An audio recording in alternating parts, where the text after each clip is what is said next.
Hi, this is Carrie Brownstein. This is DJ Premier. This is Darren Aronofsky. You got the RZA right here. Rose McGowan. Radiohead. Aisha Tyler. Tribe Called Quest. Fred Armisen. Fritz Paul. Javier Munoz. Seth Meyers. Frankie Cosmos. Flying Lotus. Hi, we're Chaim, and you're listening to the Talkhouse Podcast.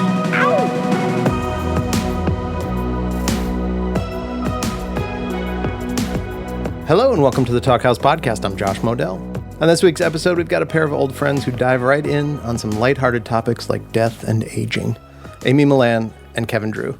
Now, both Amy and Kevin are deeply connected to the Canadian indie scene that took shape in the late 1990s around Broken Social Scene. That band was initially Kevin's baby, but a whole constellation seemed to spring from it, including Metric, Feist, and the band that Amy is most closely associated with, Stars. The impetus for today's conversation, though, is Millan's gorgeous new solo album, I Went to Find You. It's her first in 15 years, and as you'll hear in this conversation, it was inspired by stirred-up feelings about the death of her father when she was just a little kid. Millan created the album with musician she only met recently, Jay McCarroll, after a chance encounter with him that stirred up some dormant emotions about her childhood. It's a really beautiful and quietly triumphant record that's worth some time and attention in your headphones. Check out a little bit of Kiss That Summer right here. Easy now, my friend Emily says, caught too far ahead. Kevin Drew directed the great video for that song, and he's got bona fides when it comes to writing songs about difficult subjects too. His latest solo album, Aging, came out in 2023, and you might be able to guess what it's about from that title. It's a topic that Kevin and Amy get into here as they get deep and sweet together. They were even a little worried they'd forget they were being recorded since they're such close friends. They talk about Amy's record, but also, perhaps for the first time on Talkhouse, perimenopause. There's also memories of Hal Wilner, a great name for Amy's tour that she didn't end up using, and living in your who gives a fuck years. Enjoy.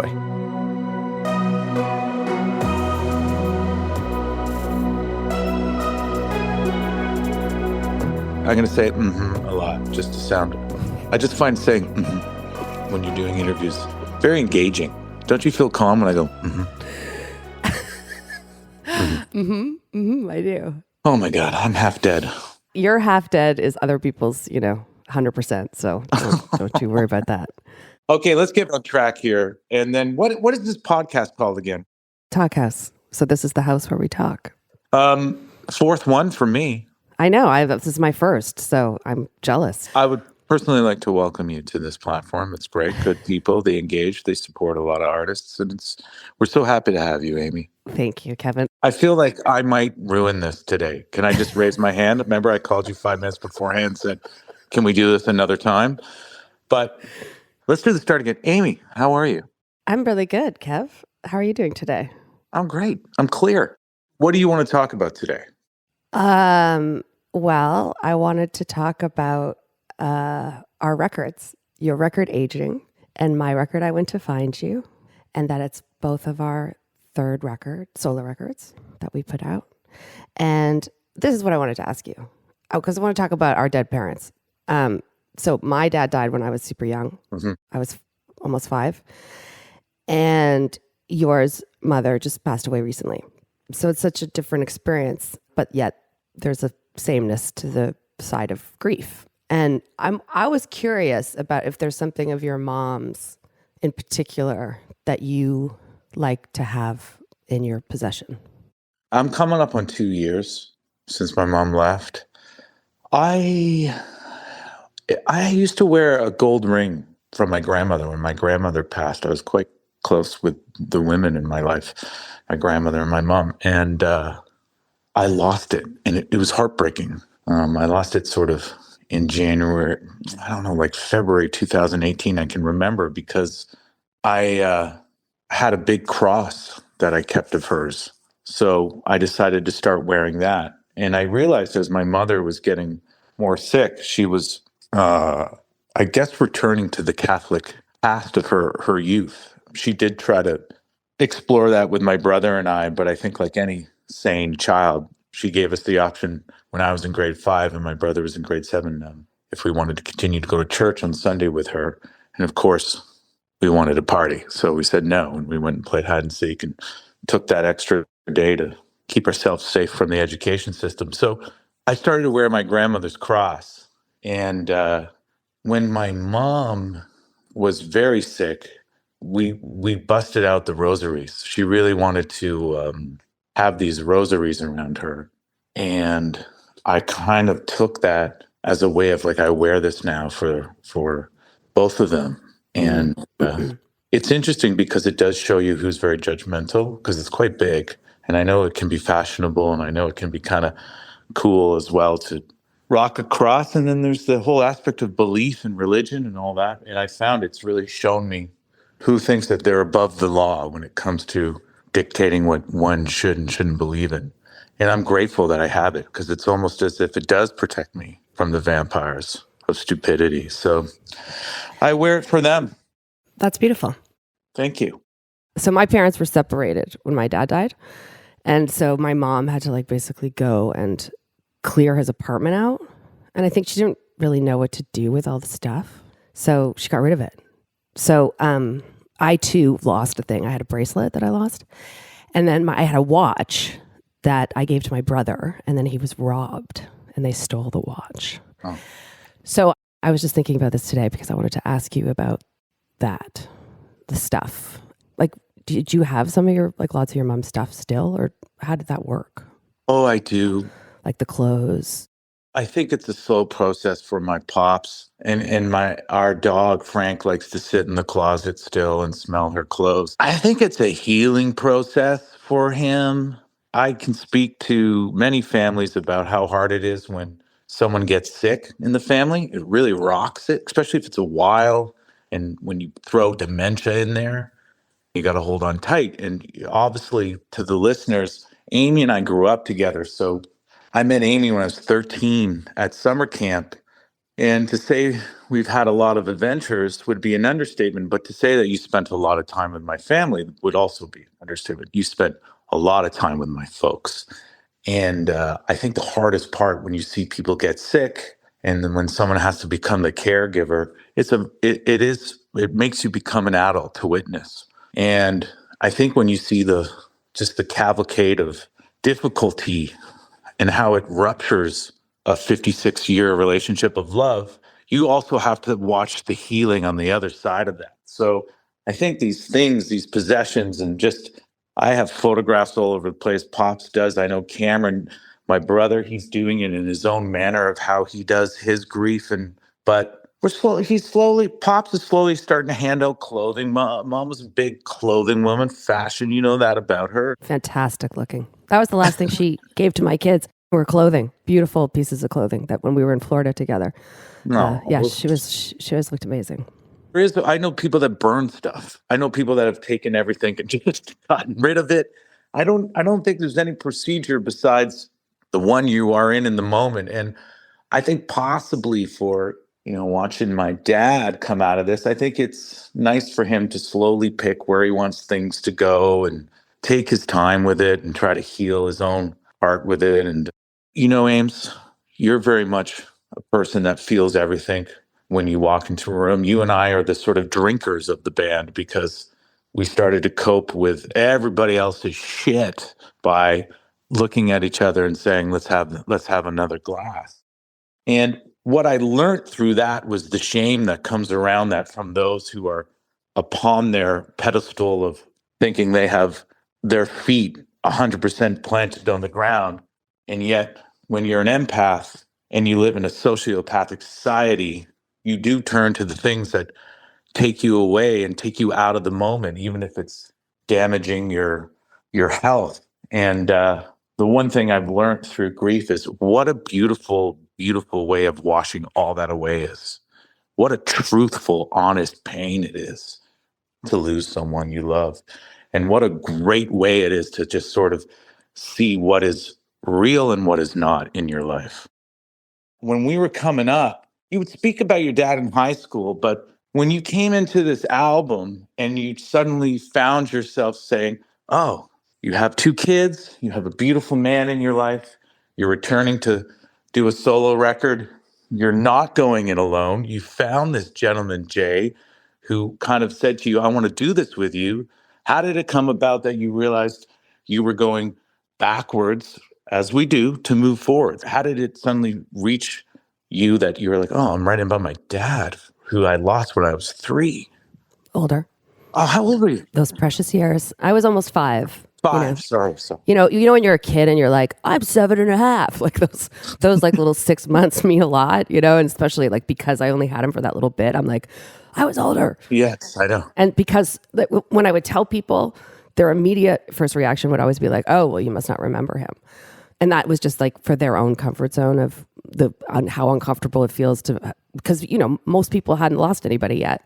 And so the idea of death, the whole way our culture deals with grief and pain and death is just, we're not very good at it. I became a little bit obsessed with this Victorian jewelry. You would wear this jewelry for a year and it would symbolize that you were in pain because you'd lost somebody. And Queen Victoria, it was actually ancient. It was like from the 16th century, but Victorian era came back because Queen Victoria lost her husband. And then she just kind of stayed in mourning. She just wore black for the rest of her life, mourning her husband.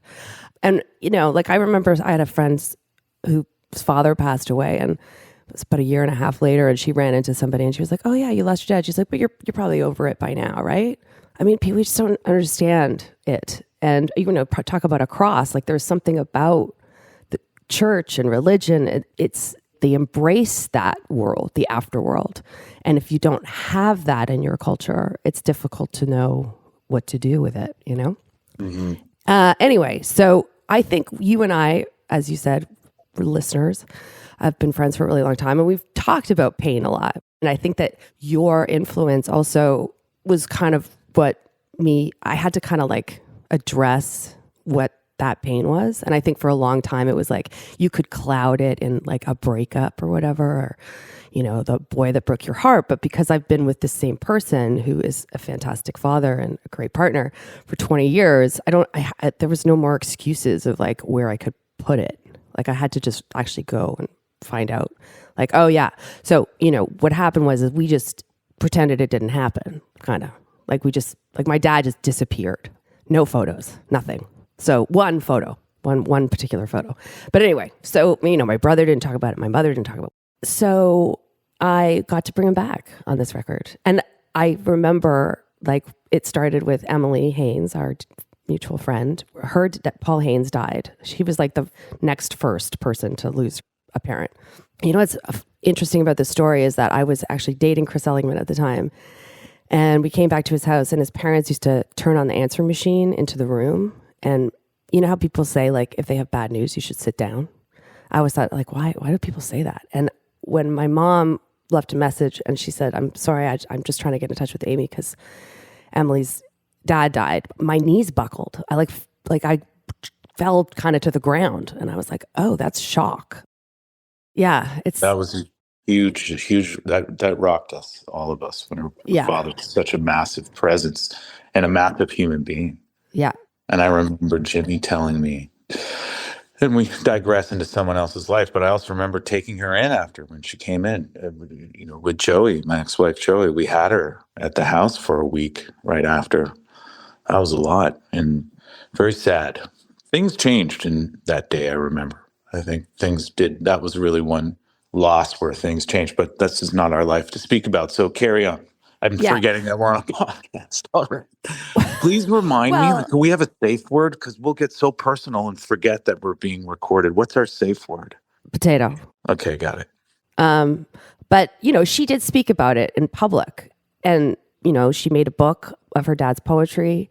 And, she didn't keep it private. And that was the first time that I realized we could speak about these things, was because Emily was talking about it.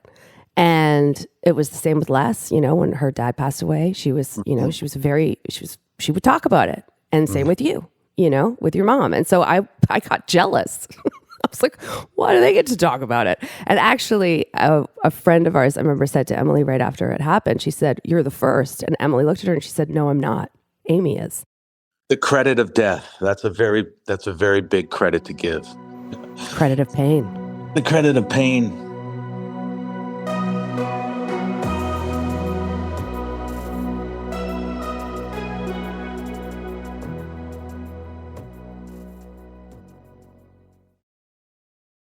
This has been 15 years for you since you've made a solo record. Tell us how. Just tell us how you were connecting the dots emotionally. You were in a beautiful relationship. Songwriting couldn't be about heartbreak anymore. But you did have these wonderful children where you could look at the children and sing about protection and love, and I hope this and I will do that. But something was burning in you. And tell me about Jay McCarroll coming in, and tell me about how this came about for you to say, okay, I'm going back into the studio and I'm going to make an album. Well, I think there's something simultaneous with the fact that I realized that Evan is the father to my children. So there's a daddy in the house at all times. And my son is the same age as my brother when my father was killed. So I'm kind of like living this life now that I didn't have. I get to watch these kids with their dad, who's super fun, super good times. Like my dad was a super fun guy. He can I just tell a dad story? Because it's really Please. funny. He was like he was a really excellent athlete, but he also really loved to party.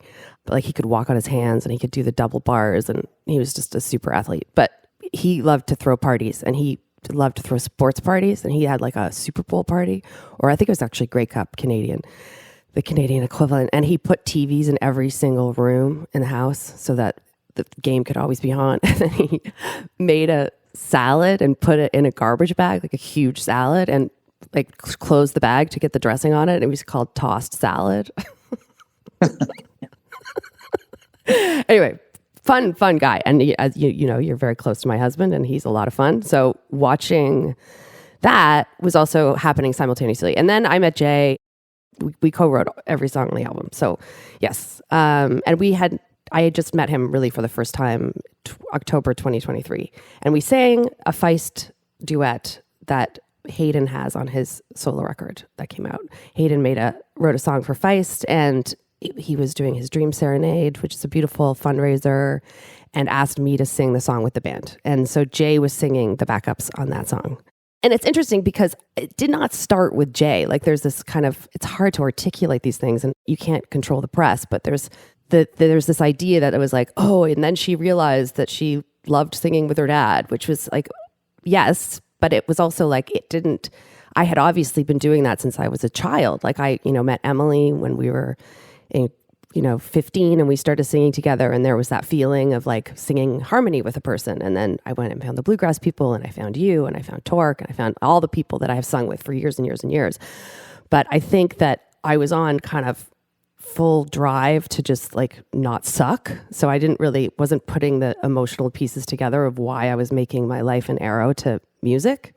And then when I met Jay and we sang, and he was singing harmony, and it just like we had like an immediate vocal chemistry that was really great. Then I was like, my body felt really weird. I don't know, I went into this like, and then I kind of did some investigating and therapy, and kind of got down to the thing of like it being a reaction, because it also was panic, because I'd had this thing, but then it went away so violently and quickly.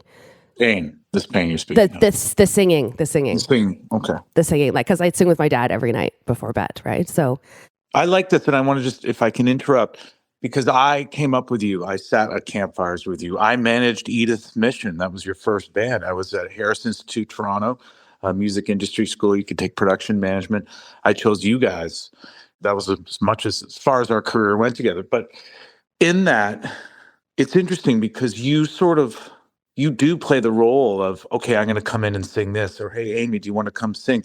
You have such a beautiful voice that you were very flexible in bouncing around with people. But it's so interesting to hear how emotionally you were still finding your voice because you had hidden away from how you began. Is that what you're saying? I love that in terms of I witnessed you coming into your own, and then again I think we always keep coming into our own, especially as you get older and you got to deal with getting aged out or moisturizer or just constant conversations about shadows and streaming and AI and young people. It's like, oh my God, it's as boring as dragging your knee across the driveway. But there is an essence to this emotion that I saw you come into.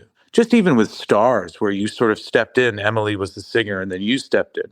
And slowly, suddenly, there you are, set yourself on fire, releasing your beauty, Calendar Girl, all these tunes, and then you started going into your solo records. Tell us about that.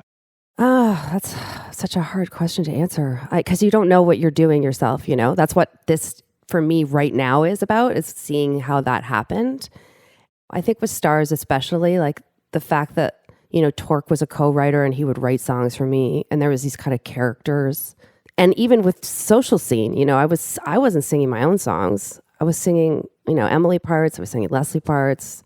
I was singing your songs. So I was always like the ability to like kind of play this character singer. And that's another reason I think I just did not want to make a solo record for so long. It made me very scared. Like I had panic attacks on stage when I would play solo. And those panic attacks were driven by you were alone, or you were alone in the songs? Was it because you were actually on stage alone? Or So this is why I went back to therapy, because I was like, I want to make this record with this person who I don't know.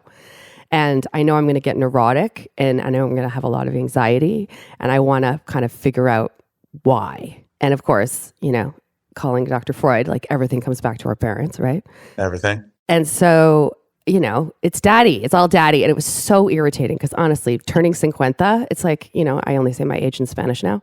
Turning 50, it was just like, really? It's still about daddy? Like, I'm this old, and I actually, like, I was very annoyed by it, but it was just the truth. So the audience, I was like, she's like, well, how do you feel? And I was like, well, I want this and this, blah, blah, blah, blah, blah. And then she was like, well, did you want that from blah, blah, blah, blah? And I was like, are you telling me that the audience is also my daddy? And she's like, no, I'm afraid so. So I was actually going to call the tour, You're Not My Daddy.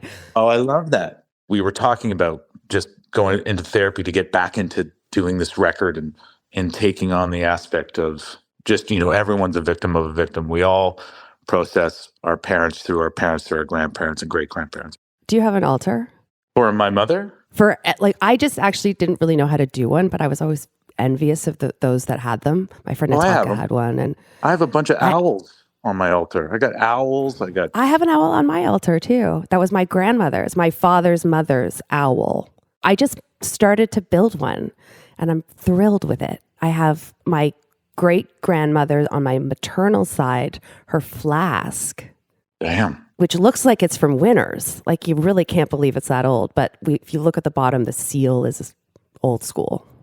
Because Evan was like, there's no way that was your great grandmother's, because it has like a bejeweled heart on it.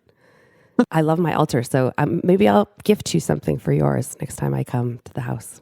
I didn't know we had altars. My altar's on above the fireplace, where there's so much. There's even my great Ernie's bracelet from the war. I have a lot of beautiful things.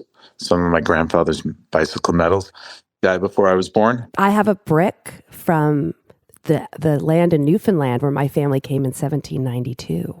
Oh, I love that. Isn't it interesting? This is what was happening with my mom when she was losing she started to lose her mind, right? She wanted to go through every photo, and she did. So what was so interesting when she died was when I went to get all the photos, it's going to make me emotional. She organized them all for us.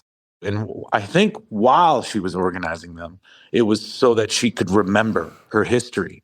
And I love being young, and I love living life like it's going to be like this forever. And seeing all these young artists coming out, and they're on TikTok, and their eyes are. I ran into one of the members of Beaches a couple of weeks ago, just did 2 weekends of Coachella. You watch them, they're partying, they're all this stuff. I saw her eyes were beaming. Oh, she said, "Oh my God, I've slept in 2 weeks." And I thought, wow, you look you're the clearest person I've seen in weeks, because the joy of life coming out of her eyes. I just remember us all having that. And I'm not saying we don't now, but it's interesting how we are going into our roots and studying deeper into the aspect of, oh no, we are aging and we're getting older. And you do want to suddenly start knowing and having these things from a sense of respect towards what our past elders have done for us. And just even the war, that was something I never really paid attention to until I was out in England over the pandemic times, riding the trails of where the trains would take these young kids out into the war. And it hit me so hard, where I thought, man, this is my blood. And I think that's one of the things that sort of helps me just bask in the grateful years of now, because I will say that you and I, in terms of the aspect of aging, we very much have dove into it in a positive way.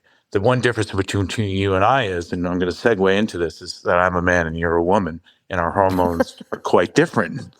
And as I said to you, I was speaking or texting with name drop Busy Phillips, and I said, do you think, I can't remember, but season 1, 2, 3, 4, 5 of Lost, is there any point when they were all on the island that they addressed perimenopause? Because here we are, here you are, you're coming back, you're in this zone of your life. Talk to us about it, because I talked to you about it and realized that no one talks about it. Well, yeah, it's actually like there's a huge wave of talking about it right now. Well, of The course, Gen X women are not talking about it. Exactly. And I do think that the Gen X women not talking about it are deeply influenced by the young people talking about everything. You know, when I was growing up, to have your period was like the most embarrassing thing that you could have. You just had to hide it at all times, make sure nobody ever knew it was happening. They never study women's pain. They've done no studies on endometriosis. It's very talked about now, and it's actually a very hot topic. And there's a lot of course, now that it's a hot topic, the capitalists are coming for it quickly. A lot of things you can buy. But I thought you were going to say children was the difference between you and me. Because I got a lot of kids in my life, including my band. That's true. Yeah, that's true. And my kids are in your life. But Miranda July put out this book called All Fours. That was the big opening for a lot of people to get away from just the kind of Oprah side of talking about it, and more into how there's a desire that happens to women at this time in their life that I think was put to shame. And in fact, suicide rates go up 9% in women between the ages of 45 and 55. And this isn't because they're scared to get old. It's because of their hormones changing. And there's been, no doctors that have been studying it. Finally, there are some way more studies about it. And I am on the HRT, which is blessed HRT. People are afraid of it, but our bodies have made estrogen our whole lives. So something that you've already made your whole life can't be bad for you. Just putting that out there. And also it's not just perimenopause on Lost. It's like bleeding at all. Do you know what I'm saying? Like any blood. Did they have the thing of like, oh no, we don't have any tampons on this island? I didn't hear about it. Yeah, and the so aspects of it, that I'm diving into PMDD as well. And there's so much that I have found that our generation skipped out on it. And it is interesting because when you do say about the period, I have a dear friend, dear sister, talking about what would it be like back in the day if men had menopause, and you just think about all the Chuck E. Cheeses that would be opening all over the world for men to go to and be like, oh my God, we got the perimenopause resort in Vegas for men. We're St. Louis, Hawaii. But I got to circle it back to blood because I my kid is young and you start bleeding when you're as young as 12. So it's really about the whole journey from the time you were a child and hormonally every month, your fluctuations. And what I thought was so funny when we talked about what is it? PPMD? Is that what it stands for? PMDD. PMDD. Premenstrual dysphoric disorder, I think is what it's called. Right. And that can go on for years and years and years and years and years. And the shame that you feel about that is the whole journey from beginning to end is it's so beyond just perimenopause or menopause. It's like it starts when you're a child. And I think, again, I want to bring back the youth because I remember seeing, I think there was millennials, and they were making used tampon pins they were walking around with, and they had no shame about it. And I thought that was so moving as a person who had been raised to feel that if anyone ever saw blood on my pants, I would die of embarrassment. And why? Every 3 weeks we're bleeding. And being on stage, I remember even my band, I would have these really heavy periods, like insanely heavy periods. And I was on stage and I call it hemorrhaging. And I was in the middle of a song and I started like hemorrhaging through my clothes and then had to leave the stage. And I told everyone I threw up because that was less embarrassing to me than having bled through my own clothing on stage. It's wild. The shame that we bring. That's the new thing that I do love about young people is they're facing why we would be ashamed of certain things and what I'm really learning from the young people. And it's amazing how so many people want to hold on to that shame and how much industry is based around. Yes. And I think that I read somewhere that the phones know when girls are deleting selfies, and immediately after will feed them a ad about beauty products. Weaponized marketing. Weaponized marketing. It's been around forever. I do agree with you, though. Even in the times of an artist like MGK putting out a song called Cliche, where it sort of represents the times of where we are musically, I encourage everyone to go listen to it and obviously have their own opinion about it. But I do think it helps in the destruction of our world in the aspect that they want, as they always have, and Charles Spearn always says to me, who's they when I say it? But it is a world based around distraction and credit cards. And I agree with you. There's just some generations that are coming out that they're just saying, no, we're not doing that. But circling back to talking about our ancestors and our grandparents, I was thinking about my mother's mother. And I had heard many kind of sad stories about her. And she was an alcoholic and she had trouble getting off the couch. And when I started to put the pieces together, I realized that her husband dropped dead of a heart attack when she was just around 50. So she would have been deep in perimenopause. And her husband dropped dead. This is a time when a woman could not have a credit card without the signature of her husband. And she definitely hadn't had a job other than being a person who raised their 5 kids. And so I guess I have such empathy for this woman that I think was very deeply depressed and had a 7-year-old. My aunt was as young as 7. My mom was about 22 and already out of the house. But what a shock. And the thing that when my dad died was no one could believe it happened again because her dad had dropped dead with a young 3 young kids because the younger siblings were quite young. Anyway, so I think that there was a lot of anger towards the mom because they didn't understand what was happening with her. But when I think back, she was my age. And if that happened to me, I don't know, I would have a lot more resources and a lot more of a village to kind of help get through it because we kind of deal with all that stuff, especially also perimenopause and the hormones and the feelings and the depression and so much better now. But I have her on my altar as well. Do you remember your mom in that time? Well, yeah. Do you remember her going through it?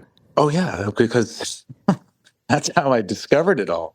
She kind of taught me about it because my dad was away a lot and my brother had moved out by then. And I just remember coming around a corner and scaring her one time in a manner of just a very slight boo, like boo. And there was a catastrophe of a meltdown that then had us talking 5 minutes later where she was apologizing and just explaining to me, like, look, I'm going through this. She also, the chronic fatigue syndrome, that was something that was also not looked upon by the medical side of things. And we were kind of homeopathic, growing up. I was a very troubled kid and she was trying to help me out. And it turns out I had like tons of allergies and sugar deficiencies and hyper and crazy. That's why whenever I hang out with parents whose kids are just these menacing forces, I try to tell them that's going to turn into something. If you just hold on tight and try to help them out, that kid's going to find something where he's going to become a menacing force and something good.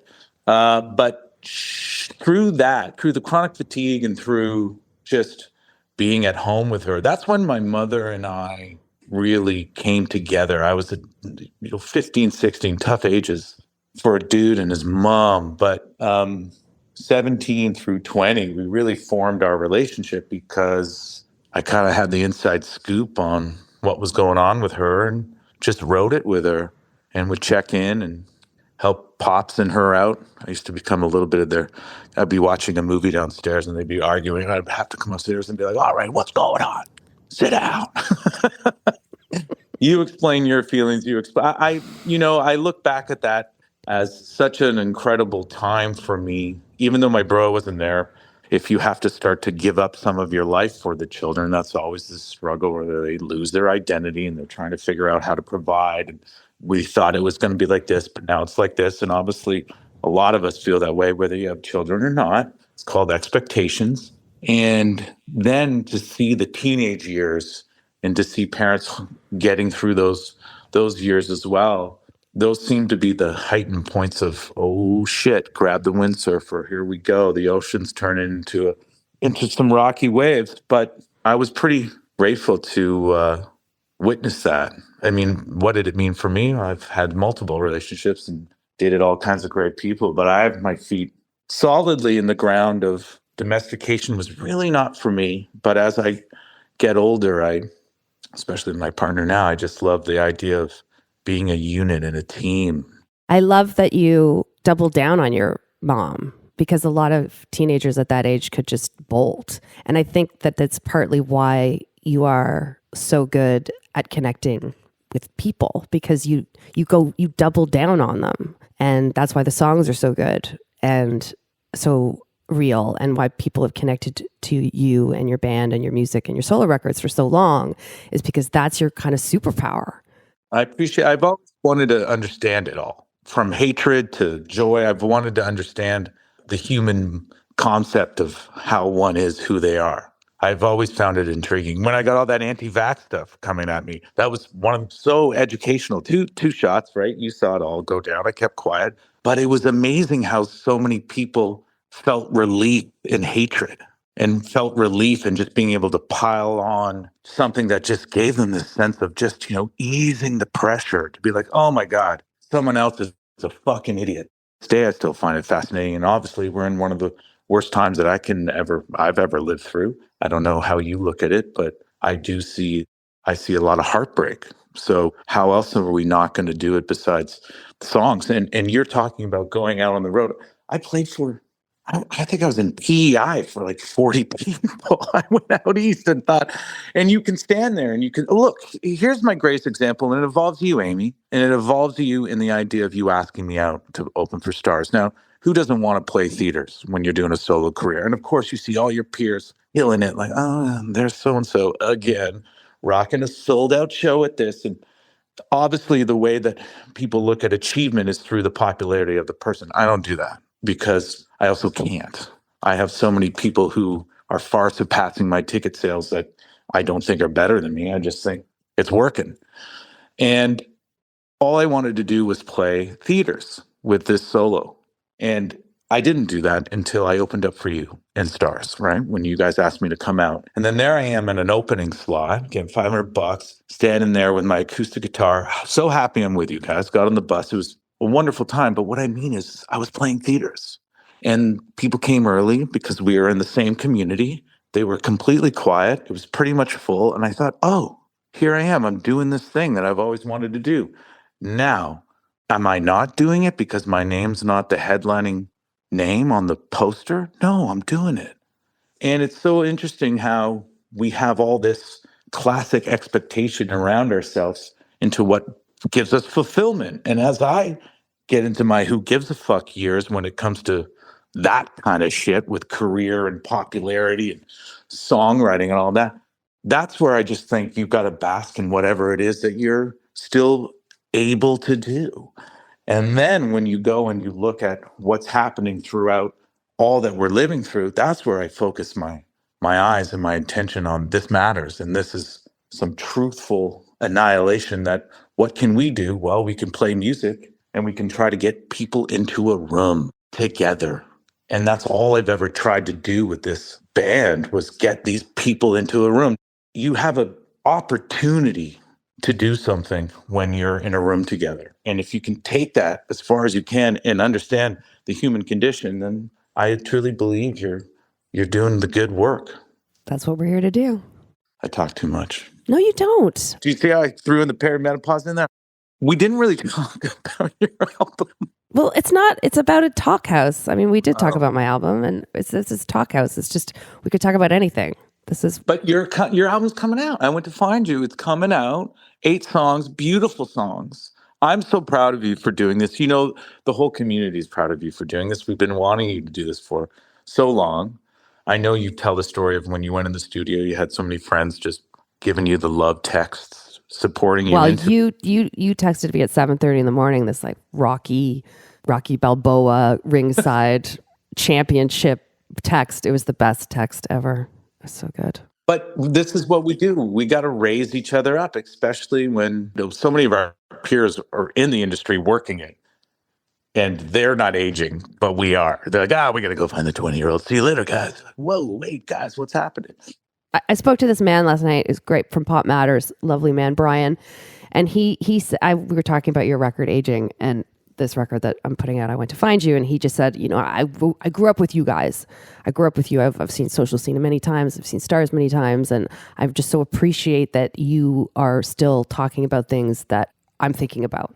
I'm going through this. He just lost both his parents. And he was just very appreciative that we weren't chasing some young thing that we were once, and that we still question the questions. I think life's about also deciding what questions you want to hold on to.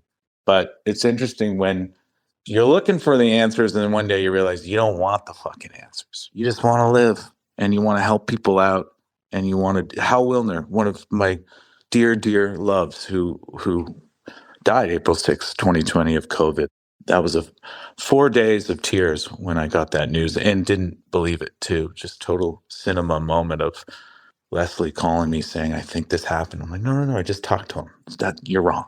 And then waiting by the phone for her to confirm it, and then dropping that phone and going to the floor. And then Emmy calling me, and I couldn't even talk. In that realm of loss, which I carry with me as one of the greats, because he was such an accepting person towards letting your freak flag fly. He was someone who really pushed art and really pushed the diversity of art. And he tried to get all kinds of different people together doing things. It was probably one of the most inspiring people to know. And he had the greatest saying, and I lived by it. And it's a little bit privileged, but it's not at the same time. It's just a way of looking at how you want to live. And he said, all you want to do in life is get up and get out of bed and go do something cool. And what that cool means for whoever hears that, there's no rules to it. There's no rules to it. He was just saying you want to do something cool. And, getting calls about maybe you have kidney cancer, getting calls of like, oh, you might be sick here. Like these calls we're getting now from doctors and stuff like that. I just kind of think of him and think of that. And I think of the realm of how that's really at the end of the day what we're doing here. And if we can support people coming up, we'll do it, right, Millie? Won't we? Yes, we do. I love that. I think we should, that's where we got to leave it with Hal. That's the best. That's the way to wrap it up.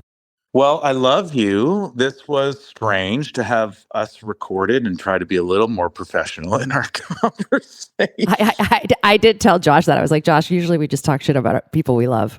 I will say to those, if they're listening, we're thinking of you, and we hope you're thinking of us, and we know that we just want all of us to be thinking about each other right now and supporting each other, because it is a very, very difficult time. Correct, Millie? Or you closing comments from me, Millan? You're up. I was going to say what you said on stage when you were opening for Stars on that tour we were just talking about, and how you would say, don't let them weaponize empathy. Don't let them weaponize empathy and community. It's what we need. Okay, I love you. We'll probably talk to each other after this. We'll get off the phone and do a little debrief about what happened.